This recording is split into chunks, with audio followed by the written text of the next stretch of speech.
अस्सलाम वालेकुम dear students. Dear students, आज हमने 2018 के एनईटी कंप्यूटर साइंस के पास पेपर एमसीक्यूज करने हैं। 2018 के अंदर एनईटी कंप्यूटर साइंस के जितने पास पेपर एमसीक्यू थे उनको हम आज करेंगे। सबसे पहले बेटा हमारे पास एमसीक्यू है जिसमें वो कहता है implementation of a program involves. अच्छा, इम्प्लीमेंटेशन में क्या चीज इन्वॉल्व होती है? अगर मैं इस एमसीक्यू को देखूं तो अल्फा में कहता है कि कंपाइलेशन ऑफ द प्रोग्राम, बिल्कुल कंपाइलेशन इन्वॉल्व होती है इम्प्लीमेंटेशन के अंदर। अगर मैं बीटा में देखूँ वो कहता है डिबगिंग द प्रोग्राम, बिल्कुल डिबगिंग इन्वॉल्व होती है जिसका काम होता है कि एरर्स को उसने रिमूव करना होता है। अगर मैं चार्ली को देखूँ वो कहता है testing the program with data, बिल्कुल ये टेस्टिंग भी इन्वॉल्व होती है इसमें इम्प्लीमेंटेशन के अंदर। जब भी हम प्रोग्राम की आउटपुट निकालने के लिए हम यूज करते हैं इसको। तो बेटा उसमें अगर डेल्टा को देखें वो कहता है ऑल ऑफ द अबव, बिल्कुल delta. Delta is the right answer. इस एमसीक्यू का आंसर हमारे पास जो है वो डेल्टा है। नेक्स्ट एमसीक्यू में वो कहते हैं जिसमें वो कहता है कि most suitable language for structure programming. अच्छा, स्ट्रक्चर प्रोग्रामिंग के हवाले से कौन सी ऐसी लैंग्वेज है जो मोस्ट सुइटेबल है? अब उसने मोस्ट सुइटेबल का पूछा है। अगर हम अल्फा को देखें वो कहता है पास्कल, बीटा में कहता है फोर्ट्रेन, चार्ली पे कहता है PL/1 और डेल्टा में कहता है बेसिक। अगर मैं देखूँ ना डेल्टा को, तो बेसिक लैंग्वेज हमारे पास ऐसी लैंग्वेज नहीं होती है जो कि हमारे पास सुइटेबल होती है स्ट्रक्चर प्रोग्रामिंग के लिए। इसी तरह चार्ली भी में भी हमारे PL/1 है, ये भी हमारे पास सुइटेबल नहीं होती है, अपनी याद रखना है। बाकी जो फोर्ट्रेन लैंग्वेज होती है जो कि इंजीनियरिंग और मैथमेटिशियन साइड में जा रही होती है, तो इसका मतलब ये भी मैं जो है ना सुइटेबल नहीं होगी। अगर मैं अल्फा को देखूँ वो कहता है पास्कल, जी। पास्कल लैंग्वेज ऐसी लैंग्वेज होती है जो कि सुइटेबल होती है हमारे पास स्ट्रक्चर प्रोग्रामिंग के लिए, ठीक है। तो alpha is the right answer है, ये अपने डायरेक्टली याद रखना है। पास्कल लैंग्वेज ऐसी लैंग्वेज होती है जो कि सुइटेबल होती है स्ट्रक्चर लैंग्वेज के। बाकी ऑप्शंस में से सबसे जो बेस्ट ऑप्शन है वो हमारे पास अल्फा है। नेक्स्ट हमसे को मूव करते हैं जिसमें वो कहता है कि विच of the following is not true about algorithm. अब हमने इस चार ऑप्शन में से ये बताना है कि कौन सा हमारे पास ऐसा ऑप्शन है जो कि नहीं ट्रू होगा एल्गोरिथम के लिहाज से। अगर मैं अल्फा को देखूं वो कहता है it must have finite number of steps, बिल्कुल एल्गोरिथम के में फाइनाइट नंबर ऑफ स्टेप्स होते हैं, इनफाइनाइट नहीं बल्कि फाइनाइट होते हैं। अब बीटा में कहता है कि it must have at least one output, बिल्कुल इसकी हमारे पास मैक्सिमम आउटपुट नहीं होती बल्कि एक ही आउटपुट होती है। चार्ली में कहता है कि it's each step must be well defined, बिल्कुल इसका हर एक स्टेप हमारे पास जो है ना वो एक वेल डिफाइंड होता है। अगर मैं डेल्टा को देखूं वो कहता है ऑल ऑफ द अबव। अगर वो डेल्टा को देखूं वो कहता है all of the above are true, बिल्कुल इसके तीनों के तीनों जो ऑप्शन है वो ट्रू है। So delta is the right answer है। नेक्स्ट एमसीक्यू के ऊपर बेटा हम मूव करते हैं। नेक्स्ट एमसीक्यू में बेटा हमारे पास वो कहता है कि a diagram of N algorithm is got. अच्छा, डायग्राम ऑफ एल्गोरिथम, एल्गोरिथम के अगर डायग्राम को हम देखें वो कहता है कि डायग्राम ऑफ एल्गोरिथम को हम क्या कहते हैं? एल्गोरिथम के डायग्राम को हम क्या कहेंगे? क्या उसे हम एक प्रोग्राम कहते हैं? क्या हम उसे एक प्रोसीजर कहते हैं? क्या हम उसे एक सब रूटीन कहते हैं? क्या उसे हम फ्लो चार्ट कहते हैं? याद रखें कि हम उसे फ्लो चार्ट कहते हैं। भला क्यों कहते हैं मैं आपको बताता हूँ। आप एल्गोरिथम में क्या करते हैं कि स्टेप बाय स्टेप जो है ना वो आप सॉल्व कर रहे होते हैं। ऐसा ही है ना जो फ्लो चार्ट होता है उसमें आप बिल्कुल हम डायग्राम के लिहाज से उसकी एक डायग्राम बनाते हैं, उसमें हम स्टेप बाय स्टेप्स को सॉल्व कर रहे होते हैं, ठीक है। जो फ्लो चार्ट की हमारे पास जो है डायग्राम होती है वो किस तरह से होती है, उसमें हमारे पास क्या होता है मैं आपको अभी सारा समझाता हूँ फ्लो चार्ट के हवाले से। फ्लो चार्ट में होता क्या है कि पहले सबसे पहले क्या होता है कि हमारा जो प्रोग्राम है वो स्टार्ट होगा। स्टार्ट होने के बाद उसमें कोई ना कोई इनपुट हम डालेंगे। उसके बाद हम जो है उसकी कोई ना कोई हम जो प्रोसेसिंग के लिहाज से हम उसमें कोई ना कोई कंडीशन लगाएंगे। डिसीजन मेकिंग अगर जरूरत पड़े तो डिसीजन मेकिंग का यूज करेंगे। उसके बाद फिर हम उसको प्रिंट करेंगे। देन उसके बाद हम उसको क्लोज कर देंगे। ऐसा ही होता है ना, ये हमारे पास डायग्राम होता है फ्लो चार्ट के, ठीक है। ये अपने याद रखना है। अब हमारे पास इसने पूछा गया था कि जो डायग्राम है एल्गोरिथम के उसको हम क्या कहते हैं? फ्लो चार्ट कहते हैं। और बेटा याद है कि प्रॉब्लम को सॉल्व करने के तीन मेथड होते हैं। पहला हमारे पास मेथड होता है जो सबसे बेस्ट होता है वो हमारे पास होता है फ्लो चार्ट का। सेकंड में हमारे पास होता है एल्गोरिथम। और थर्ड में हमारे पास होता है कोडिंग। अपने ये याद रखना है, डायरेक्टली याद रख लें कि हमारे पास तीन मेथड होते हैं किसी भी एक प्रॉब्लम को सॉल्व करने के लिए जो कंप्यूटर के अंदर हमारे पास कोडिंग में आ जाती है। उसमें सबसे पहला होता है फ्लो चार्ट के थ्रू सॉल्व करना। सेकंड में हमारे पास होता है कि एल्गोरिथम के थ्रू सॉल्व करना। और मेरे पास जो तीसरे नंबर पर होता है कि हम उसको कोडिंग के थ्रू सॉल्व करें। चाहे वो कोडिंग मेरे पास सी लैंग्वेज हो, चाहे वो हमारे पास C++ हो, चाहे वो हमारे पास जावा स्क्रिप्ट हो, चाहे वो हमारे पास पाइथन हो। तो ये अपने याद रखना है कि ये कई तरह के मेरे पास जो है ना तीन तरह के इसमें मेथड मेन होती हैं प्रॉब्लम को सॉल्व करने के। नेक्स्ट एमसीक्यू के ऊपर बेटा मूव करते हैं, जिसमें वो कहता है कि documentation of a program means, अब अगर डॉक्यूमेंटेशन एक प्रोग्राम की हो रही है उसको हम क्या कहेंगे? उससे हम अल्फा में कहता है कि recording details of the program on paper, बिल्कुल रिकॉर्ड करता है ये डिटेल्स को एक पेपर के अंदर, बिल्कुल अल्फा में पास ट्रू हो गया। अगर बीटा में देखें वो कहता है recording details of the program on a magnetic media, बिल्कुल ये मैग्नेटिक मीडिया में भी ये डिटेल्स को रिकॉर्ड कर रहा होता है, सो बीटा भी ट्रू हो गया। चार्ली में वो कहता है कि असेंबलिंग इट्स सब रूटीन्स एंड फंक्शंस, असेंबलिंग का याद रखे काम नहीं होता डॉक्यूमेंटेशन ऑफ प्रोग्राम का, ठीक है, ये अपनी याद रखना है। सो चार्ली हमारे पास रोग हो गया, और डेल्टा में याद रहे वो कहता है कि आइदर आर ए और बी अबव, मी वाली है कि अल्फा और बीटा ट्रू है, so delta is the right answer. Next हमसे कोई मूव करते हैं, जिसमें वो हमारे पास कहता है, जिसमें वो कह रहा है कि विच of the following statement, which of the following statement is not true about decision tables. अगर मैं चार ऑप्शन को देखूं तो वो अल्फा में कह रहा है they are easier to draw than flow chart, ठीक है, अब ये बिल्कुल इजियर होता है फ्लो चार्ट से ड्रा करने के लिए, अल्फा भी इसमें मेरे पास ट्रू हो गया। बीटा में कहता है कि they are useful when several conditions are to be tested, बिल्कुल यूजफुल होता है टेस्टेड करने के लिए, ठीक है, ये मेरे पास बीटा भी ट्रू हो गया। चार्ली में वो कहता है कि टेबल हैज टू पोर्शंस, बिल्कुल मेरे पास जो है ये चार्ली भी मेरे पास ट्रू हो गया है। और डेल्टा में कह रहा है all of the above are true about decision tables, बिल्कुल delta is the right answer है। क्वेश्चन को बात समझ लेते हैं, वो कहता है which of the following statement is not true about decision tables, ठीक है, हमने नो ट्रू का बताया था, जब हमने इसके चारों ऑप्शन को देखा तो हमें जो है पहले तीन ऑप्शन इसके ट्रू मिले, सो हमने डेल्टा को उसमें ट्रू लगा दिया।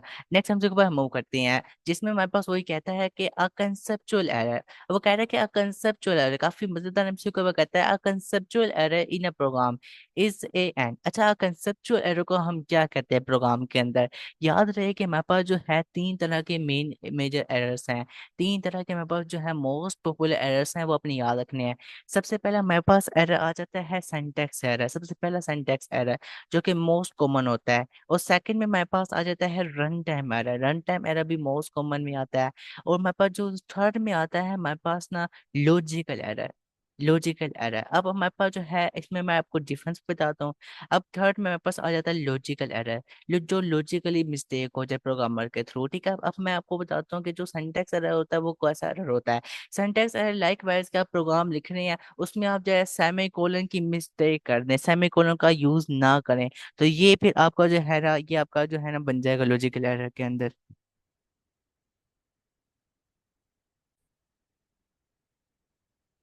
याद रहे कि सिंटैक्स एरर के अंदर हमारे पास एक प्रोग्राम होता है, प्रोग्राम में अगर हम सेमीकोलन का यूज ना करें, सेमीकोलन का यूज ना करें स्टेटमेंट में, तो फिर ये हमारे पास सिंटैक्स एरर होता है। और अगर रन टाइम एरर कैसा एरर होता है? रन टाइम एरर ऐसा एरर होता है कि अब प्रोग्राम के अंदर किसी भी एक वैल्यू को जो है ना, लेट्स सपोज मैं 3 को डिवाइड कर रहा हूँ 0 पर, अब किसी भी वैल्यू को 0 के साथ डिवाइड करेंगे, अब अगर इसको कैलकुलेटर पर डिवाइड करेंगे वो आपको एरर देगा। इसी तरह प्रोग्राम के अंदर भी एरर देता है, इस तरह का एरर हमारे पास जो रन टाइम एरर होता है। और लॉजिकल एरर कैसा एरर होता है? याद रहे कि लॉजिकल एरर ऐसा एरर होता है जिसके जो उसकी मिस्टेक जो है वो प्रोग्रामर खुद करता है। मीनवाइल के प्रोग्रामर जो है एक प्रोग्राम लिख रहा है, उसमें वो क्या चाह रहा था, वो सम करना चाह रहा था, लेकिन प्रोग्राम के अंदर वो कर हमारे पास जो है ना लिखा उसने सम था, लेकिन वो जब इसको जो है वैल्यूज को जब लिखता है तो वैल्यूज को पुटिंग में के अंदर वो क्या कर देता है कि वो डिवाइड कर देता है। अब उसने करना क्या चाह रहा था, सम करना चाह रहा था, लेकिन उसने कर क्या दिया, सिंबल कौन सा यूज कर दिया, उसने सम का नहीं किया, बल्कि उसने जो है उसने सम का सिंबल नहीं यूज किया, उसने बल्कि डिवाइड का सिंबल यूज किया। तो इस तरह का एरर कि जो ऐसी मिस्टेक जो लॉजिकली प्रोग्रामर के थ्रू हो जाए उसको हम लॉजिकल एरर भी कहते हैं, और साथ उसको हम कंसेप्चुअल एरर भी कहते हैं। सो कंसेप्चुअल एरर को हम प्रोग्राम के अंदर लॉजिकल एरर कहते हैं। Alpha is the right answer है। नेक्स्ट हम इसको मूव करते हैं, जिसमें वो कहता है कि the process of finding out and correcting syntax and logical errors in a program is called. अब याद रहे इसमें जब भी हमारे पास जो है प्रोग्राम के अंदर सिंटैक्स की करेक्शन हो जाए या सिंटैक्स की करेक्शन हो रही हो, मी वाली है कि इसमें मिस्टेक्स को रिजोल्व किया जाए, एरर्स को रिजोल्व किया जा रहा हो, तो वो कौन करता है हमारे पास प्रोग्राम के अंदर? याद रखे प्रोग्राम के अंदर जो हमारे पास पूरा आपके पास इंटरफेस होता है, टेक्स्ट एडिटर होता है, उसमें जो डीबगर होता है, डीबगर का काम होता है कि उसने क्या करना होता है कि जो मिस्टेक्स होती हैं आपके प्रोग्राम के अंदर उसने उसको सारी मिस्टेक्स को रिजोल्व करना होता है। तो याद रहे जो डीबगर होता है वो मिस्टेक्स को सोल्व करता है, एरर्स को सोल्व कर रहा होता है, सेंटेंस एरर्स को करेक्टिंग कर रहा होता है।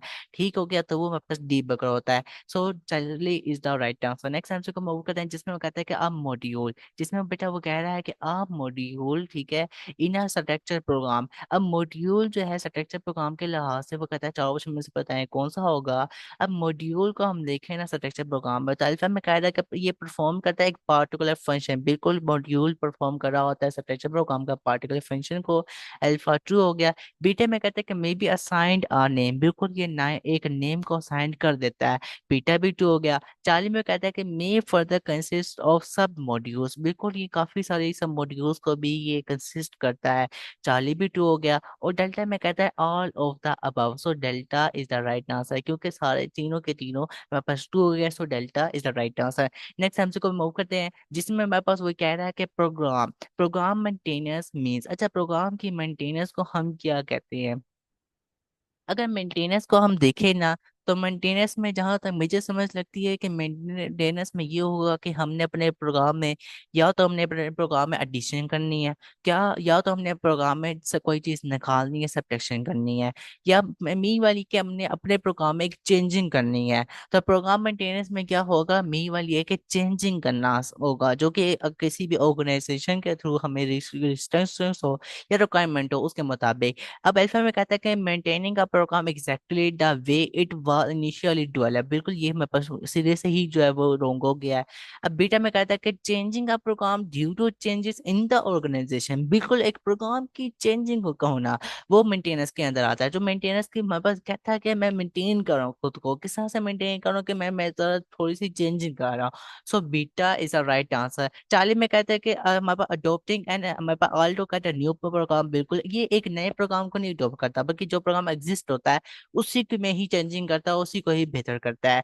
और डेल्टा में कहता है कि removing the errors from a program, तो एरर्स भी हमारे पास नहीं होते हैं, बल्कि कोई हमने कोई इसमें एक लाइन को स्किप करना है, हमने लाइन को ऐड करना है, स्टेटमेंट को ऐड करना है, या हमने कोई इस तरह से चेंजिंग करनी है, तो वो इसमें हमारे पास मेंटेनेंस में आ जाता है, यानी कि चेंजिंग करना। ठीक है, so beta is the right answer. Charlie और डेल्टा हमारे पास रोग, अल्फा भी हमारे पास रोग हो गया। नेक्स्ट हमसे को मौका जिसमें वो हमारे पास ये कहता है an algorithm is a sequence of instructions which are. अब एल्गोरिथम की बात कर रहा है, वो कहता है कि is a sequence of instructions, एक सीक्वेंस है इंस्ट्रक्शंस का विच आर।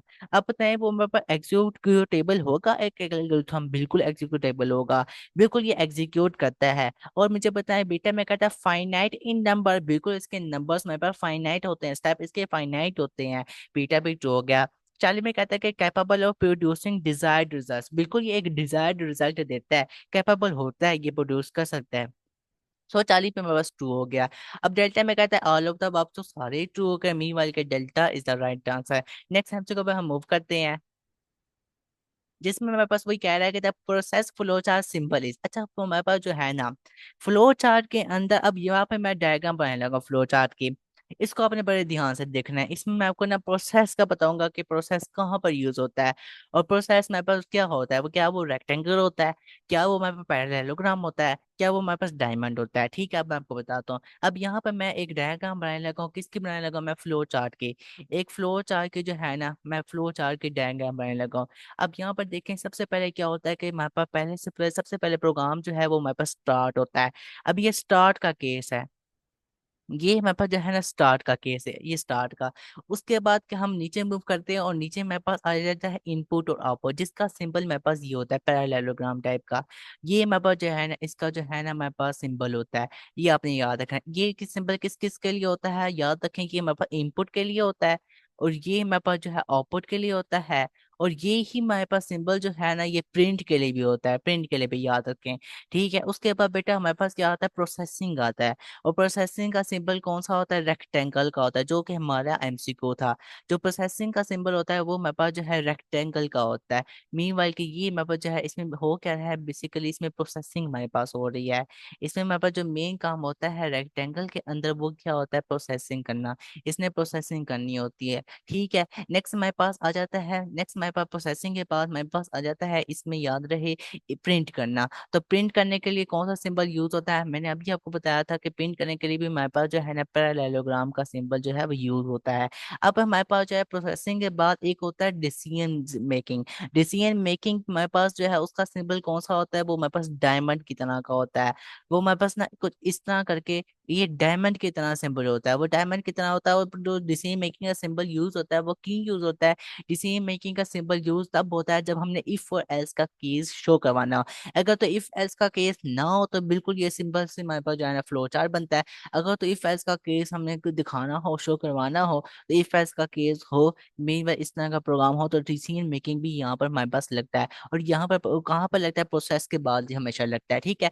अब यहाँ पर डिसीजन मेकिंग को जो कि हमने नहीं लगाया, तो डिसीजन मेकिंग अपने याद रखना है, अगर इफ एल्स का केस आए तो फिर हम डिसीजन मेकिंग का यूज करते हैं। इसमें ये हमारे पास जो है ना, हम जो प्रोग्राम देख रहे थे उसमें डिसीजन मेकिंग का यूज नहीं था, इसलिए हम नेक्स्ट मूव करते चले गए। अब प्रोसेस के बाद डिसीजन मेकिंग आ जाता है, उसके बाद भी हमारे पास आ जाता है प्रिंट करना।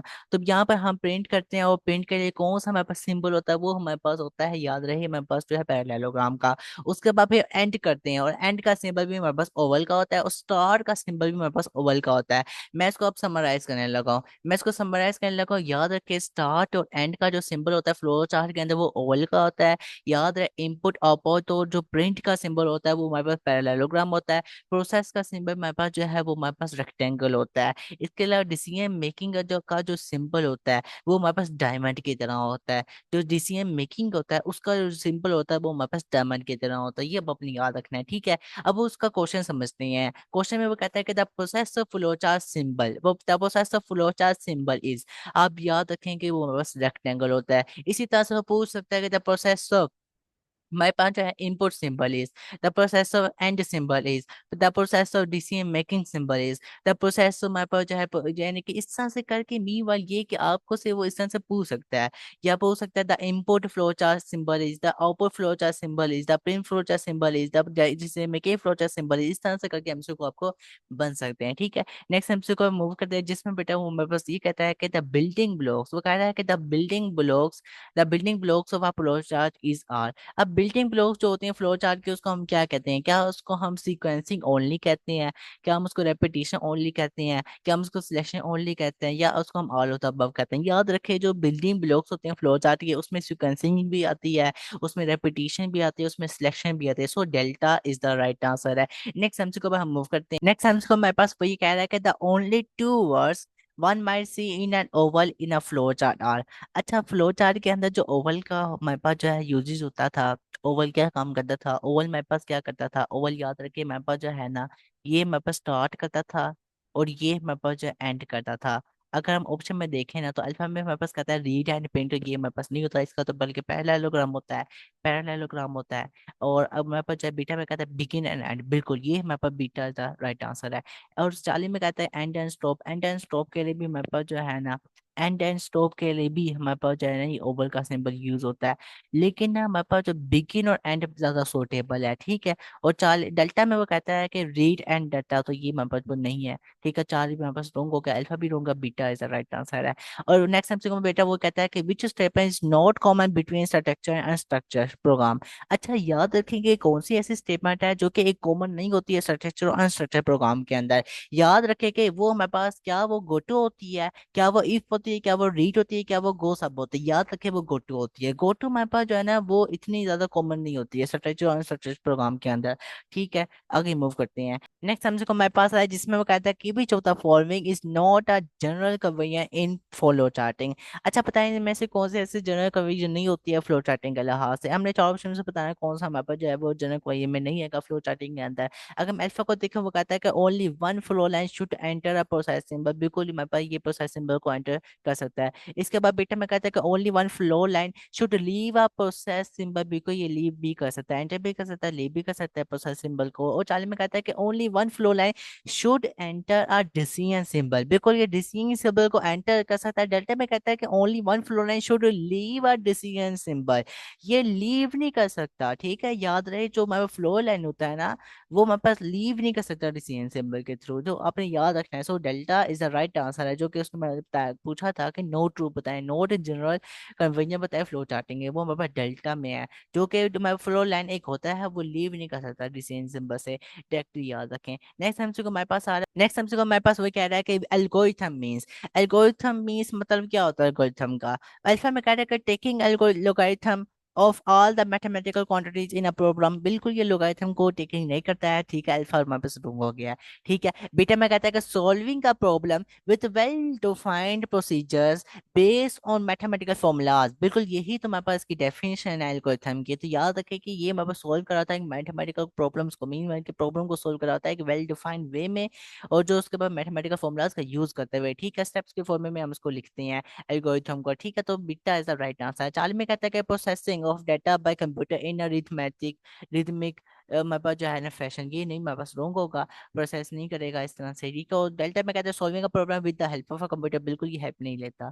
ठीक है। चाल इसका जो बीटा है वो राइट आंसर है। नेक्स्ट हमसे को हम मूव करते हैं, नेक्स्ट हमसे को बेटा हमारे पास वही कहता है कि मैं कहता है कि pseudo code is a and, pseudo code क्या करता है, स्यूडो कोड एक ऑपरेंड है, एक ऑपरेशन कोड है, या वो imitation of a programming language code है, या वो नन ऑफ द अबव। याद रखे जो हमारे पास जो है स्यूडो कोड होता है वो हमारे पास imitation of programming language code कर रहा होता है, ठीक है। ये हमारे पास होता है 40 द राइट आंसर। नेक्स्ट हमसे को वो कहता है जिसमें वो कहता है the writing of a program after a flow chart is drawn is known as, अच्छा राइटिंग ऑफ अ प्रोग्राम वो पूछ रहा है फ्लो चार्ट के बाद, तो वो हमारे पास कोडिंग के अंदर आता है, ठीक है। तो मेन वर्क के कोडिंग होता है वो प्रोग्राम, ठीक ठीक है। मैंने आपको बताया था ना 3 तरह के प्रॉब्लम को सॉल्व करने के मेथड होते हैं, एक फ्लो चार्ट होता है, इसके बाद एल्गोरिथम होता है, हमारे पास जो है ना वो कोडिंग होता है। अब यहाँ पर एल्गोरिथम नहीं था तो मैंने कोडिंग पर टिक लगा दिया, तो so alpha is the right answer. Next हमसे मूव करते हैं जिसमें वो कहता है कि the structure programming is useful for developing programmes विच, अच्छा स्ट्रक्चर प्रोग्रामिंग होती है वो हमारे पास यूजफुल हो रही होती है डेवलपिंग प्रोग्राम में,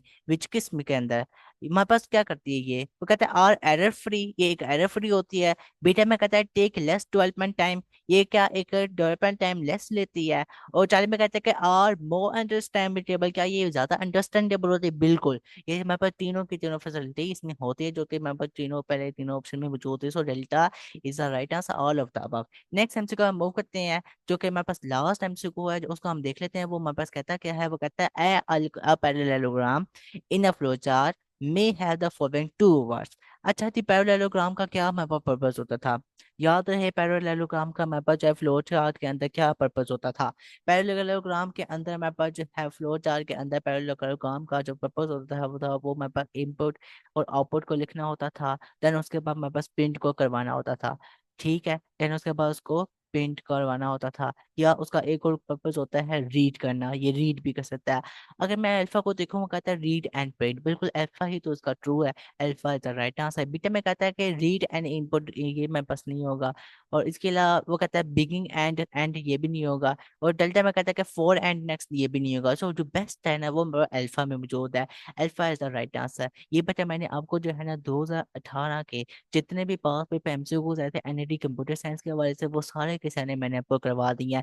हमेशा याद रखिएगा कुछ एमसीक्यूज ऐसे होते हैं जिनके ऑप्शन जो है, जिनके ऑप्शन डायरेक्टली हमें पता लग जाते हैं, और कुछ एमसीक्यू ऐसे भी होते हैं जिनके ऑप्शन हमें डायरेक्टली नहीं पता लगते, जिनके हमने चारों जो है वो ऑप्शन को रीड करना पड़ता है।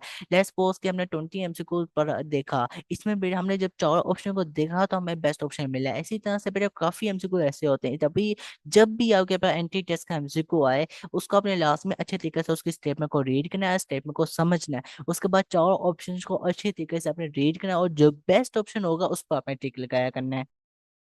जी स्टूडेंट, मोस्ट इंपॉर्टेंट एनईटी के अगर राउंड 2 की आप कॉम्प्रिहेंसिव प्रिपरेशन करने वाले चाहते हैं तो आप इस डे के कॉन्टैक्ट पर कॉन्टैक्ट करके बैच के लिए कंप्लीट डिटेल्स ले सकते हैं। इस बैच में ना सिर्फ आपको फास्ट के टेस्ट की कॉम्प्रिहेंसिव प्रिपरेशन करवा दी जाएगी, बल्कि आपको साथ साथ कॉम साइट के टेस्ट की, प्यास ITO एंटी स्नैट पीओ साइट के राउंड 1 और राउंड 2 की, और साथ आपको एनईटी 2 के राउंड 2 की कॉम्प्रिहेंसिव प्रिपरेशन करवा दी जाएगी।